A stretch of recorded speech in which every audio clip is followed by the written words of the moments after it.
మూలమంత్రాత్మికా మూలకూటత్రయ కళేబరా కులామృతైక రసికా కుల సంకేత పాలిని.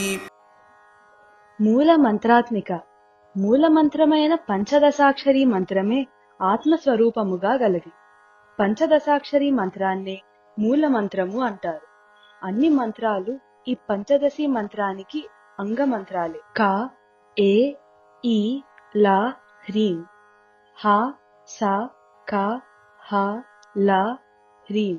స, క, ల, హ్రీం అని 3 కూటములుగా 15 అక్షరాలతో కూడిన మంత్రాక్షరాలకు ఒక రూపాన్ని ఊహిస్తే ఆ రూపము అమ్మవారి సూక్ష్మ రూపం అవుతుంది.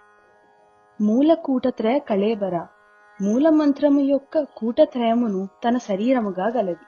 కూటత్రయము అనగా మూలమంత్రము యొక్క 3 కూటములు.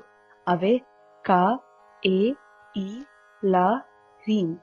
హ, స, క, హ, ల, హ్రీం. స, క, ల, హ్రీం అని 3 కూటములు.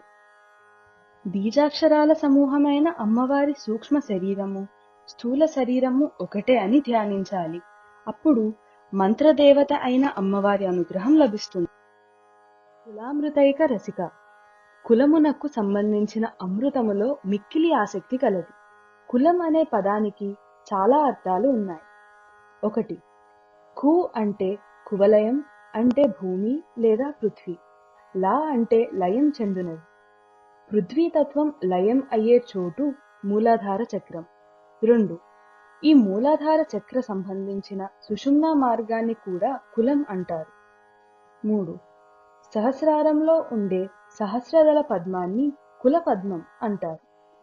సహస్రారమందు అమ్మవారి పాదాల నుంచి స్రవించే అమృత ధారలయందు తడిచిన కుండలినీ శక్తి తిరిగి మూలాధార చక్రంలో మిక్కిలి సూక్ష్మమైన సుషుమ్నా మార్గపు చివర 4 దళముల మూలాధార పద్మము క్రింద కుండలినీ శక్తివై విశ్రమించుటయందు ఆసక్తి కలది. కుల సంకేత పాలిని కుల సంబంధమైన ఏర్పాట్లను పాలించున్నది. కుల ధర్మాలను, వర్ణ ఆశ్రమ ధర్మాలను, వంశధర్మాలను వారి వారి కులాలను బట్టి ఆచరించునట్లుగా పరిపాలించున్నది. కుండలిని యోగ పరంగా కుల లేదా కౌలాచార సంబంధ రహస్యాలను రక్షించున్నది అని అర్థం. అనగా సుషుమ్నా మార్గాన్ని, షట్చక్రాలకు సంబంధించిన తత్వాలను పోషిస్తూ శాసిస్తూ పాలించేది. మూలమంత్రాత్మికా మూలకూటత్రయ కళేబరా కులామృతైక రసికా కుల సంకేత పాలిని.